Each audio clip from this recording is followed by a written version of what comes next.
Nah, itu. Jadi kemarin saya sudah sempat ngomong gitu. Jadi kembalinya hukum itu bukan kepada hukum gambar, tapi menimbulkan fitnah apa enggak. Karena itu kalau tidak menimbulkan fitnah, menyuruh AI boleh, meskipun menyuruh orang lain juga boleh. Misalnya orang lain gambarnya pakai program bisa terus keluar di layar, terus akhirnya gini, kepalanya dibuat kayak gini, apanya kayak ini. Nah, itu dari sisi yang dibuat, yang digambar ini makhluk hidup, itu enggak apa-apa, tapi enggak bolehnya itu adalah berkaitan dengan fitnah. Nah, yang dimaksud fitnah di situ itu kesalahan dalam agama. Misalnya begini, membuat pikiran orang fulan itu nanti jadi jelek. Nah, nggak bolehnya karena itu, gitu loh. Jadi itu, misalnya presiden atau raja itu digambar sama AI, terus digambar salaman sama cewek telanjang.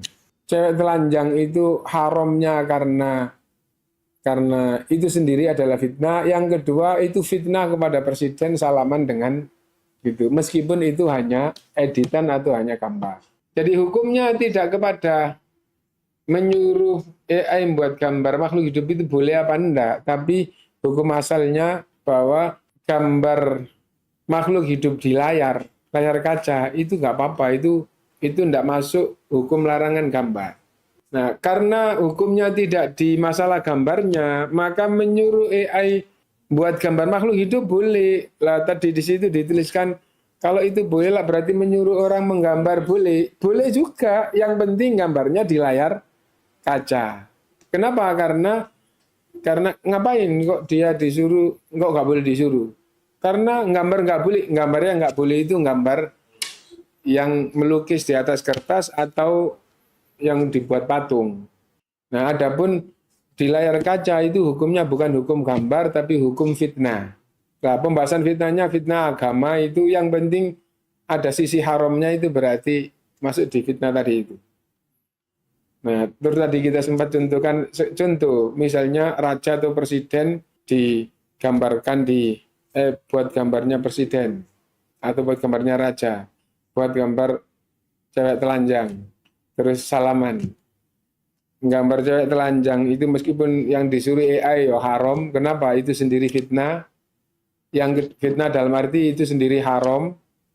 Yang kedua, presiden atau raja salaman dengan cewek telanjang meskipun itu hanya gambar olahan gitu ya, itu adalah fitnah kepada yang wajahnya sama dengan di gambar ini. Nah, misalnya Prabowo atau Raja Saudi misalnya gitu ya. Ya, kamu memfitnah, Anda ini coba gambar, meskipun cuma gambar fitnah itu namanya. Memfitnah orang, kenapa?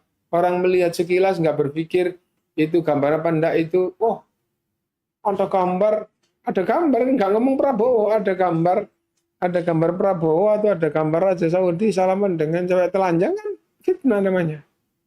Nah, jadi bukan di makhluk hidupnya tapi di hukum yang berkaitan dengan halal haramnya agama. Nah, karena itu enggak apa-apa. Kemajuan AI disuruh apa itu boleh-boleh aja. Yang penting disuruh bekerja yang tidak dilarang. Nah, karena AI itu bisanya adalah di layar kaca, berarti tidak ada hukum berkaitan dengan makhluk hidup. Itu bagaimana kok dibedakan gitu ya? Karena ketika rame-rame muncul terus diawali dengan pemahaman ulama bahwa ketika muncul di televisi, muncul di layar kaca gitu, nah itu bukan gambar, itu pantulan kaca. Terus akhirnya pantulan kaca sejak zaman Nabi itu ada cermin. Nah, terus banyak ulama yang ikut, terus yang kenceng-kenceng TV tidak boleh, video tidak boleh, lama-lama juga akhirnya boleh. Kenapa? Yang lebih tepat memang itu bukan gambar tapi itu pantulan kaca gitu. Nah, jadi semakin ke sini ulama itu semakin menyatu bahwa layar kaca itu bukan gambar yang dilarang tapi itu pantulan kaca, halal haramnya kembali kepada kaitannya dengan agama diharamkan apa bukan kepada makhluk hidup sebagai gambar.